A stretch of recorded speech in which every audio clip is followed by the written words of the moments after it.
성경 말씀 에베소서 5장 19절 말씀부터 21절 말씀까지 같이 봉독하도록 하십시다. 시와 찬미와 신령한 노래들로 서로 화답하며 너희의 마음으로 주께 노래하며 찬송하며 범사의 우리 주 예수 그리스도의 이름으로 항상 아버지 하나님께 감사하며 그리스도를 경외함으로 피차 복종하라. 아멘. 우리 사도 바울이 우리 성도들 하나님의 은혜로 새로워진 우리 성도들의 삶에 대해서 구체적으로 지금 계속 말씀을 하고 있습니다. 특별히 오늘 여기 19절에 있는 말씀은 찬양, 찬송에 대한 교훈을 하고 있습니다.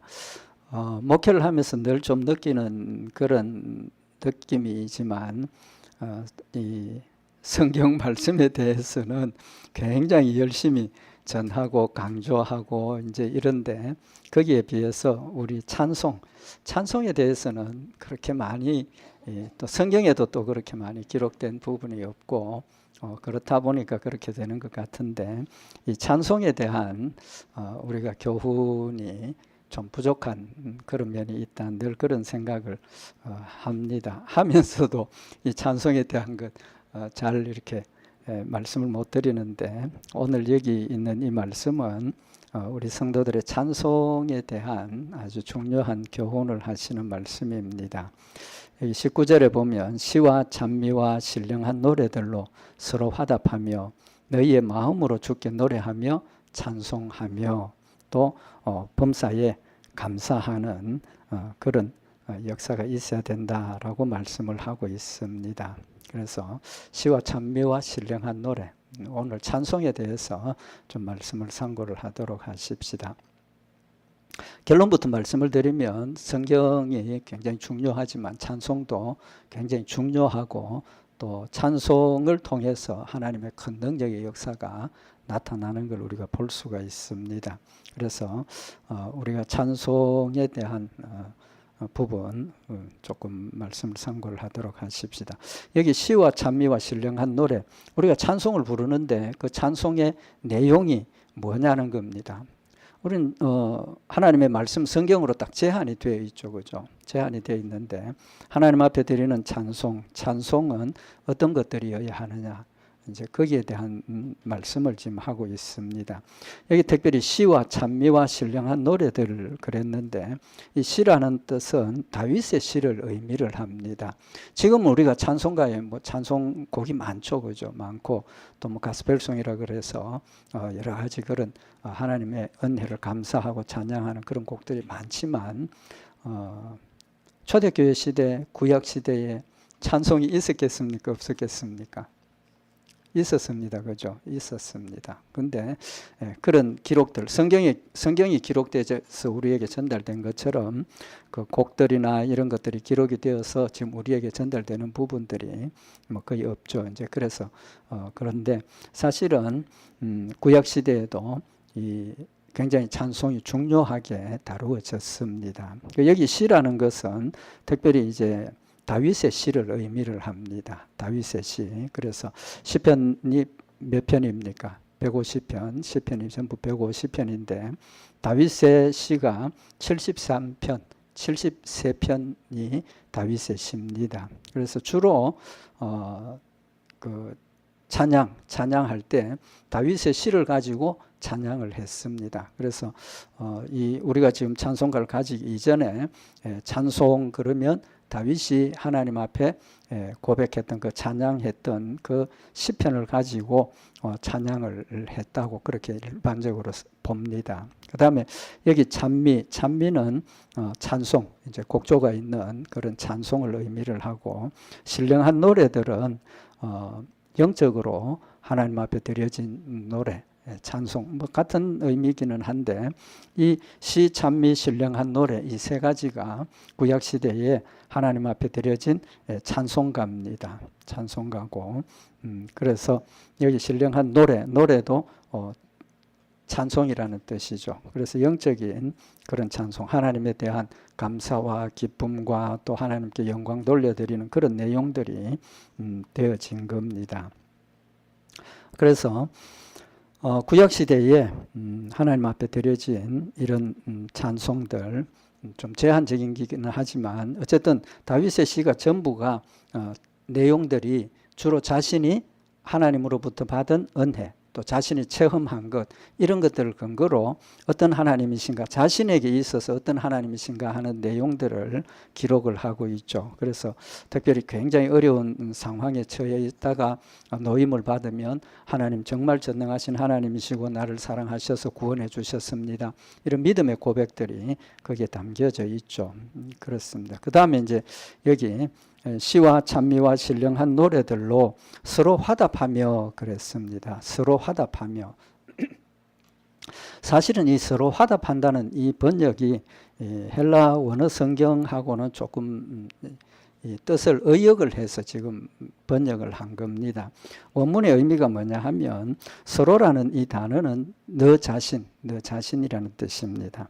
그 다음에 화답한다 하는 이 헬라 원어의 의미는 말한다는 겁니다. 말한다. 그러니까 하나님 앞에 찬송하고 찬양하는 것이 하나님이 다윗을 통해서 또는 믿음의 성도들을 통해서 자신이 겪었던 그 하나님의 역사들, 은혜, 감사, 사랑, 이런 믿음의 고백들, 감사의 그런 내용들을 나에게 뭐 하라는 겁니까? 이야기하라는 겁니다. 시, 찬미, 신령한 노래들, 가사입니다. 이거는 핵심이 가사를 누구에게? 나 자신에게 이야기를 하라는 겁니다. 그래서 찬송에 있어서 제일 핵심이 곡조도 중요하지만 뭐가 더 중요합니까?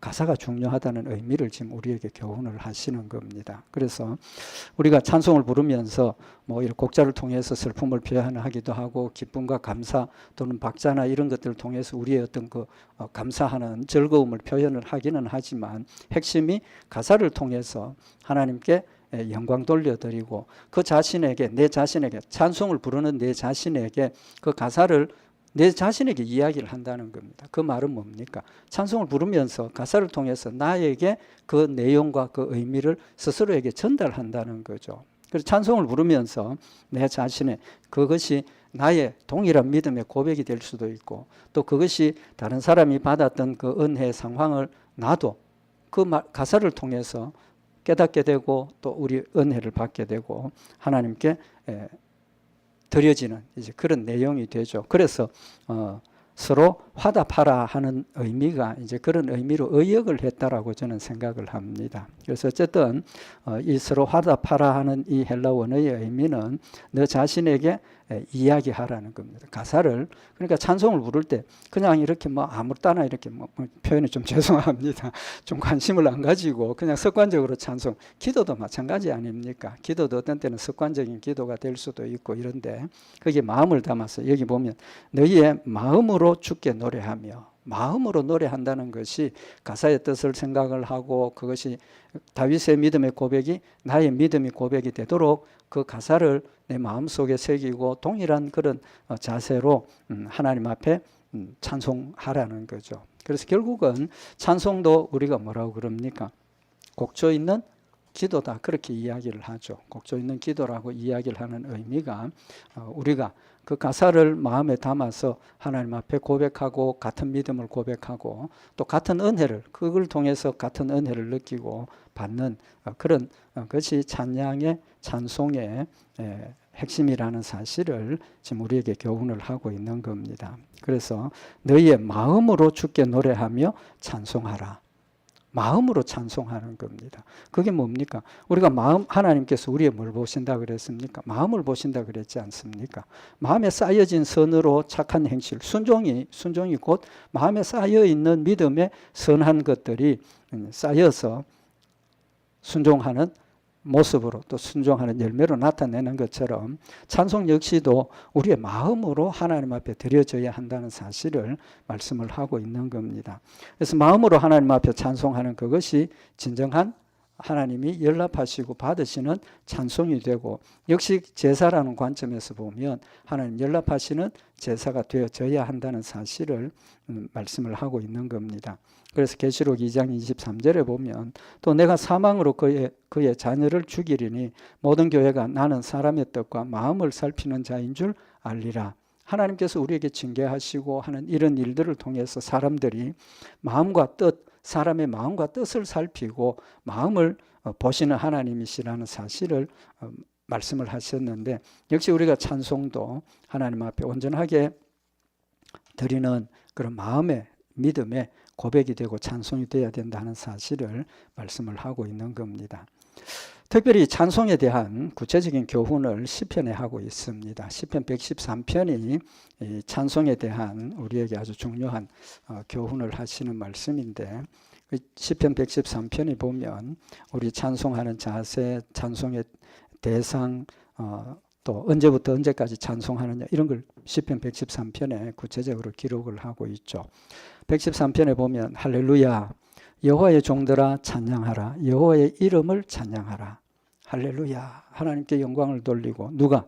여호와의 종들아, 또 여호와의 이름을 찬양하라, 그렇게 말씀을 하고 있죠. 그래서 여호와의 종들, 우리 성도들은 하나님 앞에 찬양을 하는데 여호와의 이름을 찬양하라. 특별히 구약 성경이나 신약 성경에 이름이 바로 하나님 자체로 동일하게 생각을 하는 거죠. 그래서 여호와의 이름을 찬양하라 하는 것은 여호와를 찬양하라, 그런 뜻이 되는 거죠. 그래서 우리가 찬양은 누구에게만? 하나님께만 찬양하는 것이다 라는, 우리의 믿음의 대상이 오직 하나님이시고 하나님께만 드려져야 한다는 사실들을 말씀을 하고 있는 겁니다. 그래서 우리가 하나님 앞에 찬양을 하는 주체는 여호와의 종들, 우리 성도들이 하나님 앞에 찬양하죠. 뭐 믿지 않는 사람들 하나님 앞에 찬양을 합니까? 안 합니까? 당연히 안 하죠. 그죠? 못 합니다. 그래서 우리가 하나님 앞에 찬양을 드려야 하고, 그 다음에 이제 여기 2절에 보면 이제부터 영원까지 여호와의 이름을 찬송할지로다. 찬양하는 기간이 언제부터 언제까지입니까? 이제부터 영원까지. 그러니까 영원토록 하나님을 찬양하는 겁니다. 뭐 찬송하는 이 시간만이 찬양이 아니고, 사실은 우리가 하나님 말씀 순종하는 그 자체도 뭐가 될 수 있습니까? 찬양이 될 수 있는 겁니다. 우리의 행동 그 자체가 하나님 앞에 찬양이 될 수 있는 거죠. 그래서 우리 삶 전부가 하나님 앞에 기쁨을 드리고 감사를 드리고 믿음을 고백하는 그런 것이 되어야 하고, 그래서 쉬지 말고 기도하라 하시는 것처럼 우리의 찬양이 영원토록 하나님 앞에 드려져야 하는 찬양이라는 사실을 말씀을 하고 있는 겁니다. 그래서 히브리서 13장 15절에 보면 이러므로 우리가 예수로 말미암아 항상 찬미의 제사를 하나님께 드리자. 항상 찬미의 제사를 하나님께 드리자. 기도라는 의미하고 같이 본다면 기도가 꼭 눈 감고만 기도해야 되는 것 아니지 않습니까? 하나님 앞에 찬양하고 찬송하는 것이 꼭 입술로 곡조를 붙여서 막 찬양하고 그것만이 아니라는 거죠. 우리의 삶 자체가 하나님을 기쁘시게 하는 찬송이 된다는 겁니다. 또 속으로, 또 때로는 마음으로 찬송을 가사를 생각하면서 하나님 앞에 찬양, 그것까지도 하나님을 기쁘시게 하는 찬양이 될 수 있다는 거죠. 그래서 항상 찬미의 제사를 하나님께 드리자. 이는 그 이름을 증거하는 입술의 열매니라 라고 말씀을 하셔서 우리가 하나님 앞에 드리는 그 찬양 자체가 우리의 믿음의 고백이고 믿음의 열매라는 사실을 말씀을 하고 있는 겁니다. 그 다음에 또 3절에 뭐라고 말씀을 하십니까? 해 돋는 데서부터 해 지는 데까지 여호와의 이름이 찬양을 받으시리로다. 해 지는 데부터 해 돋는 데까지, 해 돋는 데부터 해 지는 데까지 무슨 뜻입니까? 어디서나 세상 처음부터 끝까지 모든 세상 전체에서 전부 어디서든지 하나님께 찬양을 해야 된다는 거죠. 심지어 골방이나 침실이나 내 혼자 있는 그런 데까지도 하나님을 즐거워하고 감사해야 된다는 거죠. 그래서 시편 149편 5절에 보면 성도들은 영광 중에 즐거워하며 저희 침상에서 기쁨으로 노래할지어다. 침상에서도 찬양한다는 겁니다. 찬송의 그 장소가 제한이 없다는 거죠. 어디서든지 우리가 마음이 뜨거워지고 감사가 넘치고 기쁨이 넘치면 찬송해야 하고 또 찬송한다는 사실을 말씀을 하고 있는 겁니다. 그 다음에 이제 여기 4절에 시편 113편 4절에 보면 여호와는 모든 나라 위에 높으시며 그 영광은 하늘 위에 높으시도다. 찬송해야 될 이유를 밝히고 있지 않습니까? 찬송해야 될 이유가 모든 나라 위에 높으시고 또 영광 위에 영광을 받으실 하나님이시기 때문에 우리는 하나님 앞에 찬양을 하고 찬송을 드려야 한다는 사실을 말씀을 하고 있는 겁니다. 그래서 하나님은 찬양을 받으실 대상은 하나님밖에 없다. 또 믿음의 대상이 하나님밖에 없다. 이제 동일한 의미를 말씀을 하고 있습니다. 그러면 성경은 찬양의 이 중요성 어느 정도까지 이야기를 하고 있습니까? 찬양이 얼마나 중요합니까? 역대하 29장에 보면 이제 후대의 일이지만 역대하 29장에 보면 이스라엘 백성들이 제사를 드리는데 왕이 어떤 일을 하느냐 하면 역대하 29장 25절에 보면 왕이 레위 사람을 여호와의 전에 두어서 다윗과 왕의 선견자 갓과 선지자 나단에 명한 대로 이미 선지자들을 통해서 하나님께서 명령해 주신 겁니다. 개인적인 뜻이 아니고 명한 대로 재금과 비파와 수금을 잡게 하니 이는 여호와께서 그 선지자들로 이렇게 명하셨습니다. 선지자들로 하나님께서 명령하셨다는 거죠. 그래서 레위 사람들 중에 음악을 하는 사람들 각종 악기, 재금, 비파, 수금을 잡게 하고 레위 사람은 다윗의 악기를 잡고 제사장은 나팔을 잡고 스매 히스기야가 명하여 번제를 단에 드릴세 번제 드리기를 시작하는 동시에 여호와의 시로 노래하고 나팔을 불며 이스라엘 왕 다윗의 악기를 울리고 온 회중이 경배했다. 제사가 시작되면서부터 시작해서 제사가 끝날 때까지 뭐 했다는 겁니까? 찬송을 드렸다는 거 아닙니까? 찬송을 드렸다는 거예요. 그래서 우리는 제사 그러면 그냥 제사장이 하나님의 성소에 들어가서 하나님 앞에 제사를 드리는 그걸로만 생각을 하는데 역대하 29장에 있는 이 말씀을 보면 제사장은 제사를 드리러 하나님께 나가고 밖에 회막 밖에 있는 성막 밖에 있는 사람 그것도 누구? 레위 지파만 합니다. 다음에 기회가 있으면 더 자세하게 말씀 참고를 하도록 하고 레위 지파들이 아무나 하는 게 아니고 악기에 재능이 있는 사람들, 음악 탤런트가 있어야 되니까 재능이 있는 사람들이 매일 연습하고 매일 노래하고 훈련을 받아서 제사가 시작되는 순간부터 제사 드리는 끝나는 데까지 여기 시로 노래하고 나팔을 불었다. 시로 음성으로 아까 말씀드린 것처럼 다윗의 시 중에 하나님의 영광을 드러내고 믿음을 고백하는 그런 시들을 가져와서 낭독을 하고 그럼 백성들이 뭐합니까? 듣지 않습니까? 듣고 또 거기서 악기를 울리고 악기를 막 노래를 하나님 앞에 연주를 하고 그래서 온 백성들이 밖에서는 함께 그 찬양을 듣고 하나님 앞에 경배하고 제사가 마치는 때까지 그렇게 찬송을 했다라고 기록을 하고 있는 겁니다. 그러니까 이 찬송이 얼마나 중요한 자리를 차지하고 있느냐 하는 걸 우리가 충분히 알 수 있는 겁니다. 이제 그렇고 지금 이제 우리가 말씀 상고하고 있는 것처럼 에베소서에 나타나는 말씀에 보면 이제 시와 찬미와 노래들로 하나님 앞에 드리라 라고 말씀을 하시고 고린도전서 14장 26절에 보면 그런즉 형제들아 어찌할꼬 너희가 모일 때에 각각 찬송시도 있으며 가르치는 말씀도 있으며 계시도 있으며 방언도 있으며 통역함도 있나니 모든 것을 덕을 세우기 위하여 하라라고 말씀을 하셨습니다.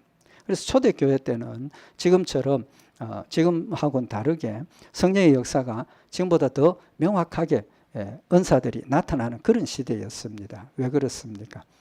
그때는 지금 말씀을 통해서 명확하게 하나님을 믿고 의지하는 이런 지식을 하나님 주시지 아니하셨고 그들의 신앙이 아니라 지식이 하나님에 대한 지식이 부족했기 때문에 성령의 역사들 방언이라든지 뭐 이런 은사들을 통해서 하나님 직접 역사하시고 살아계심을 눈으로 보게 하시고 믿도록 하신 도와주시는 그런 시절이었습니다. 이제 그렇기 때문에 방언하면 방언 통역하는 사람들이 같이 그 방언의 의미를 통역을 하고 어쨌든 그때 뭐도 있었다 그럽니까? 찬송시도 있었다는 겁니다. 그때 당시에도 찬송을 같이 불렀다는 겁니다. 찬송시가 있었다는 건. 그리고 오늘 여기 에베소서 5장 19절에도 시와 찬미한 신령한 노래들로 서로 화답하며 너희의 마음으로 주께 노래하며 찬송하라 라고 말씀을 하셔서 우리 신앙생활에 찬송이 거의 성경 말씀만큼이나 중요한 자리를 차지하고 있다는 사실을 말씀을 하시고 시편 22편 3절에 보면 이스라엘의 찬송 중에 거하시는 주여 주는 거룩하시니이다. 하나님께서 어디에 거하신다는 겁니까? 이스라엘의 찬송 중에 거하시는 주여. 찬송 중에 하나님 거기에 거하신다는 겁니다. 우리 기도 가운데 거하시는 것처럼 우리 말씀 순종하는 그 가운데 거하시는 것처럼 우리의 찬송 중에도 하나님이 똑같이 거하시고 우리의 찬송을 통해서 하나님이 영광 받으시고 기뻐하시고 은혜를 베풀어 주신다는 사실을 밝히고 있는 거죠. 그래서 시편 22편 4절에 우리 열조가 주께 아뢰었고 의뢰하여 싸움으로 저희를 건지셨나이다 라고 고백을 하면서 하나님 앞에 찬송을 드렸다는 겁니다. 그러면 좀 더 구체적으로 성경의 그 찬송의 역사, 찬송이 어떤 역사가 일어났는지를 몇 가지 말씀을 드리고 말씀을 마치도록 하십시다. 이 찬송 그러면 제일 누가 주인공입니까? 사실은 다윗입니다. 그죠? 다윗 임금이 주인공입니다. 그 찬송의 그런 아름다운 열매들을 다윗이 보여주었고 또 시편 73편이나 아름다운 시를 믿음의 시를 고백하는 시를 지어서 후세에 전달해주고 은혜를 전하는 그런 역할을 했는데 제일 다윗이 했던 그 찬송의 효과가 언제 나타납니까? 다윗이 하나님을 떠나고 다윗이 아니고 사울 임금이 하나님을 떠나고 나니까 그 마음에 하나님 떠나니까 뭐가 옵니까? 악신이 와서 늘 갑자기 막 번뇌하고 고통스러워하는 그런 상황이 벌어졌습니다. 그죠? 사무엘상 16장 14절에 보면 여호와의 신이 사울에게서 떠나고 여호와의 부리신 악신이 그를 번뇌케 한지라. 마음에 괴통이 있고 하나님 떠나고 나니까 인간적인 생각과 여러 가지 욕심, 세상 것들 이런 것들 때문에 번뇌가 생기고 고민이 생기고 괴로워지는 겁니다. 그때 사무엘상에 보면 신하들이 임금님 한 가지 방법이 있습니다. 무슨 방법? 이 찬양하는 사람 악기로 찬양하는 사람 불러서 마음을 좀 편안하게 하면 되지 않겠습니까? 그래서 누구를 선택을 합니까? 다윗을 선택을 하죠. 그래서 사무엘상 16장 23절에 보면 하나님의 부리신 악신이 사울에게 이를 때에 다윗이 수금을 취하여 손으로 탄적 사울이 상쾌하여 낫고 악신이 그에게서 떠나더라 라고 기록을 하고 있습니다. 찬송이 우리 마음에 뭘 줍니까? 평안을 준다는 겁니다. 찬송이 우리 마음속에 믿음을 회복하게 한다는 겁니다. 찬송 부르는 그 순간에 가사를 통해서 내가 잃어버렸던 하나님의 은혜를 깨닫게 되고 느끼게 되고 그 찬송을 통해서 우리가 마음이 더 뜨거워지고 하나님 앞에 감사하게 되는 그런 감동적인 역사가 일어난다는 거죠. 또 열왕기하 3장에 보면 이스라엘 나라가 갈라져 가지고 있는 그 상황에서 임금 왕들이 모여서 이제 전쟁을 하러 나가는데 갔는데 물을 찾을 수가 없어요. 물을 찾을 수가 없어서 고통을 당하고 있는데 열왕기하 3장에 보면 이제 그런 내용이 나옵니다. 이제 물이 없어서 우리 선지자에게 누가 물을 사람이 없나 이제 그런 이야기를 할 때 엘리사가 있습니다. 이제 그래서 엘리사를 불러오죠. 열왕기하 3장 15절에 보면 이제 엘리사에게 왕들이 지금 우리가 물이 없는데 어디를 가야 될는지 어떻게 되어야 할는지 하나님께 좀 물어봐 달라고 부탁을 하죠. 그때 엘리사의 대답이 뭡니까? 열왕기하 3장 15절에 보면 이제 내게로 검문고 탈자를 불러오소서. 검문고 탈자를 불러오라는 겁니다. 그러니까 그 검문고 탈자는 제사장 중에 레위 지파 중에 한 사람이라고 봐야 됩니다. 왜냐하면 그때 이 하나님 찬양 부르는 일도 레위 지파만 할 수가 있었습니다. 요새 우리 성가대 뭐 같은 그런 의미, 구별된 사람을 이야기를 하는 거죠. 이제 그 다음에 또 더 자세하게 상고를 하도록 하고 어쨌든 검문고 탈자를 내게 불러오소서. 그리고 검문고 타는 자가 와서 검문고를 탔다. 그것은 하나님께 드리는 찬송을 지금 연주하고 있는 겁니다. 하나님께 찬양을 드리고 있는 겁니다. 검은고를 탈 때에 여호와께서 엘리사를 감동하시니 저가 가로되 여호와의 말씀이 이 골짜기의 개천을 많이 파라 하셨나이다. 엘리사가 하나님의 계시를 받는 선지자입니다. 기도로 하나님 지금 이런 상황인데 어디를 파야 되겠습니까? 어디에서 물이 나오겠습니까?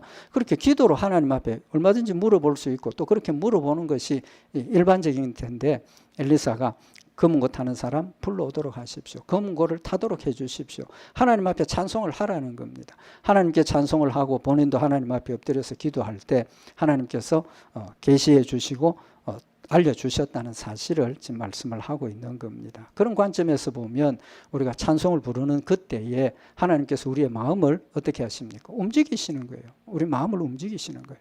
그것은 어떤 악보나 가사나 뭐 이런 것 하나님께서 가사를 통해서 우리에게 깨닫게 하시고 또는 그런 같이 찬송 부르면서 은혜가 서로 나누어지고 전달되는 그런 성령의 역사들을 우리에게 체험하게 하시는 거라는 거죠. 그 다음에 예수님께서 마지막 죽음을 앞두고 이제 감람산을 떠나실 때 뭐 했습니까? 예수님 마지막에 잡히러 가실 때 찬송 불렀지 않습니까? 마태복음 26장 30절에 이에 저희가 찬미하고 감람산으로 나아가니라. 겟세마네 동산에서 예수님께서 밤새도록 기도하시고 이제 죽을 때가 되었을 때 그냥 가신 게 아니고 찬미하시면서 가신 겁니다. 그 찬미의 의미가 뭐겠습니까? 밤새도록 두려움에 떨고 있다가 하나님 이 잔이 내게서 지나가게 해주십시오 했던 그런 두려움과 고통 가운데 있던 예수님이 성령의 역사로 이제는 담대하게 일어서서 나 죽음 두렵지 않다. 자신의 죽음을 받아들이기 위해서 가시는 그때에 찬미했다는 것은 감사의 찬미일 수도 있고 또 담대해져서 하나님 주신 은혜에 기뻐하는 찬미일 수도 있고 여러 가지 그런 영적인 의미를 담아서 찬미하고 가셨다는 겁니다. 또 역대하 20장에 보면 전쟁이 일어났습니다. 전쟁이 일어났는데 역대하 20장에 보면 여호사밧이 몸을 굽혀 얼굴을 땅에 대니 온 유다와 예루살렘 거민들도 여호와 앞에 엎드려 경배하고 하나님 앞에 엎드려 먼저 경배를 하는 겁니다. 그 다음에 역대하 20장 21절에 여호사밧 왕이 의논을 합니다. 백성으로 더불어 의논하고 노래하는 자를 택하여 거룩한 예복을 입히고 군대 앞에서 행하며 여호와를 찬송하여 이르기를 여호와께 감사하세 그 자비하심이 영원하도다 하게 하였더니 전쟁을 해야 되는데 이 전쟁을 어떻게 할 거냐 작전을 세우는데 작전이 뭐 이쪽으로 돌아서 가고 저쪽으로 치고 누구는 숨어 있다가 그런 게 아니고 작전이 뭡니까? 노래하는 자를 택해서 여기 노래하는 자는 누굽니까? 레위 지파 제사장들입니다. 레위 지파를 택해서 거룩한 예복을 입히고 군대 앞에서 여호와를 찬송했다는 겁니다. 제사장이 하나님 앞에 제물로만 제사 드리는 게 아니라 찬송으로 하나님 앞에 제사를 드리는 거죠. 그 내용이 뭡니까? 여호와께 감사하세 그 자비하심이 영원하도다 하게 하였다. 믿음의 고백입니다. 여호와께 찬송하자. 그 자비하심이 영원하다. 그 자비하심 때문에 뭡니까? 우리 이 전쟁에서 이기게 하실 것이라는 믿음의 고백을 담아서 하나님 자비하십니다. 고맙습니다. 그렇게 찬송을 하는데 역대하 20장 22절에 보면 그 노래와 찬송이 시작될 때에 여호와께서 복병을 두어 유다를 치러 온 암몬 자손과 모압과 세일산 사람을 치게 하심으로 저희가 패하였다. 하나님께서 누구를 두셨다입니까? 복병을 두었다는 겁니다. 복병. 이스라엘 백성들 군사가 직접 공격하는 게 아니고 하나님께서 그들을 물리치셨다는 사실을 성경은 지금 기록을 하고 있는 겁니다. 찬송의 역사가 하나님 앞에 드리는 찬양이 얼마나 능력이 있고 또 우리의 마음을 움직이고 믿음 위에 굳게 세우는가 하는 것을 우리에게 명확하게 지금 교훈하시고 밝히고 계시는 말씀인 겁니다. 또 제사장들이 제사만 드리는 줄 우리가 생각을 하고 있는데 역대상 9장 33절에 보면 또 찬송하는 자가 있으니 곧 레위 족장이라. 레위인 중에 음악에 달란트가 있는 재능이 있는 사람들을 뽑아가지고 훈련을 시켜서 찬송을 하게 하는데 저희가 골방에 거하여 주야로 자기 직분에 골몰하였으므로 다른 일은 하지 아니하였더라. 특별히 이 음악에 재능이 있는 사람들은 골방에서 거하면서 주야로 자기 직분에 골몰했다.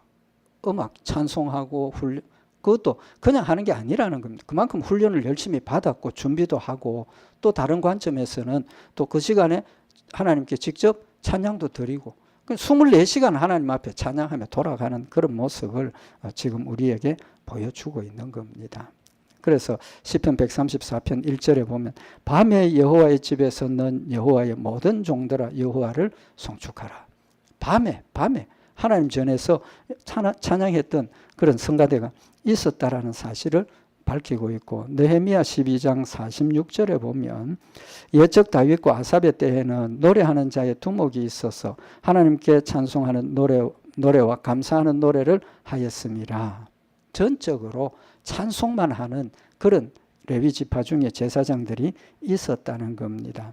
그래서 느헤미야 12장 47절에 이어서 스룹바벨과 느헤미야 때에는 온 이스라엘이 노래하는 자들과 문지기들에게 날마다 쓸 것을 주되 그 구별한 것은 레위 사람들에게 주고 레위 사람들은 그것을 또 구별하여 아론 자손에게 주었느니라. 레위 지파 중에 하나님께서 그것만 찬양만 하도록 제사장과 똑같이 그들을 보호하셨다는 사실을 말씀을 하고 있는 겁니다. 그런 관점에서 보면 찬양이 제사하고 똑같은 겁니다. 우리가 하나님 앞에 예물을 드리는 헌금을 하는 그것 자체도 뭡니까? 거기에 내 마음과 거기에 내가 담겨 있는 겁니다. 그냥 헌금만 하고 끝나는 게 아니고 11조를 드리고 헌금하는 그 자체, 그 재물 자체가 누굽니까? 나라는 인식을 우리가 가져야 한다는 겁니다. 나라는 인식을 가져야 하고, 우리가 하나님 앞에 찬송 드리는 이 예배 찬송 자체가 누굽니까? 나라는 거죠. 내가 하나님 앞에 찬양 드리고 찬송하는 거죠. 그래서 사도행전, 신약의 사도행전에 오면 바울과 실라가 복음 전하다가 잡혀서 매를 맞고 밤중에 옥에 갇혔죠. 그때 뭐 했습니까? 사도행전 16장 25절에 보면 밤중쯤 되어 바울과 실라가 기도하고 하나님을 찬미하며 죄수들이 듣더라 라고 기록을 하고 있습니다. 그 결과가 어떻게 되었습니까? 하나님께서 그들을 나오게 하시고 복음을 전하게 하시는 하나님의 놀라운 능력의 역사가 있었다라고 분명히 우리에게 말씀을 하고 있는 겁니다. 그래서 오늘 여기 본문 말씀에 우리가 마음으로 하나님 앞에 찬양하라 하는 그 말씀은, 우리가 찬양도 그냥 인위적으로 생각나는 대로 기분 나는 대로 그렇게 하는 것이 아니고, 하나님께서 우리에게 주신 그런 은혜와 사랑, 믿음의 고백을 담아서 하나님의 말씀을 근거로 우리가 하나님 앞에 찬양 드리고 바르게 하나님 앞에 찬송해야 하고, 또 그런 찬송이 우리가 하나님의 마음을 움직이게 되고 하나님을 기쁘시게 하는 이제 그런 열매가 되어진다라는 사실을 말씀을 하고 있는 겁니다. 그래서 범사에 우리 주 예수 그리스도의 이름으로 항상 아버지 하나님께 감사하며, 찬양은 우리의 마음을, 믿음을 고백하는 거고, 또 그 믿음의 고백이 기도와 마찬가지로 항상 우리의 삶에 있어야 한다는 사실을 말씀을 하고 있는 겁니다. 그래서 우리의 마음의 자세가 진정한 믿음의 고백으로 하나님 앞에 드리는 찬양이 되어야 하고, 또 하나님께서 우리의 마음을 움직일 때 하나님 앞에 있는 그대로 우리의 기쁨을 찬송으로 고백하는 그런 삶의 열매가 있어야 한다는, 우리 오늘 다시 한번 마음에 새기고, 우리도 찬송에 대한 자세 한 번 더 우리가 가다듬어서 마음과 뜻을 합해서 믿음으로, 온전한 믿음으로 하나님 앞에 드리는 찬양이 되어서 찬양을 부를 때마다 우리 마음이 뜨거워지고, 찬양을 부를 때마다 하나님의 사랑과 은혜가 우리 마음속에 채워지는, 그래서 우리의 찬양이 듣는 사람들이 잘 부르고 못 부르고를 떠나서 찬양을 들어보면 거기에 은혜가 담겨 있는 걸 우리가 느끼지 않습니까? 이제 그런 은혜스러운 찬양과 찬송으로 하나님을 영화롭게 하고 우리 자신들이 말씀 위에 굳게 서는 우리 복된 역사들 있기를 바랍니다. 기도드리십시다. 사랑의 하나님 아버지, 저희들을 통해서 찬양을 받으시고, 찬양을 통해서 하나님께서 우리에게 위로하시고 격려하시며 담대케 하시고 하나님의 은혜를 채워주심을 다시 한번 마음에 새기는 시간이 되게 하시고, 우리의 마음과 뜻을 다하여서 주님 앞에 늘 찬양하는 저희들 되게 하시고, 우리의 기도와 함께 하나님 앞에 연락되며 하나님 주신 놀라운 은혜와 하나님의 축복을 받은 우리는 교통의 통로가 되도록 주님 인도하여 주시옵소서. 늘 함께 하시고 지키실 줄 믿고 감사드리오며 우리 주 예수 그리스도의 이름으로 기도드리옵나이다. 아멘.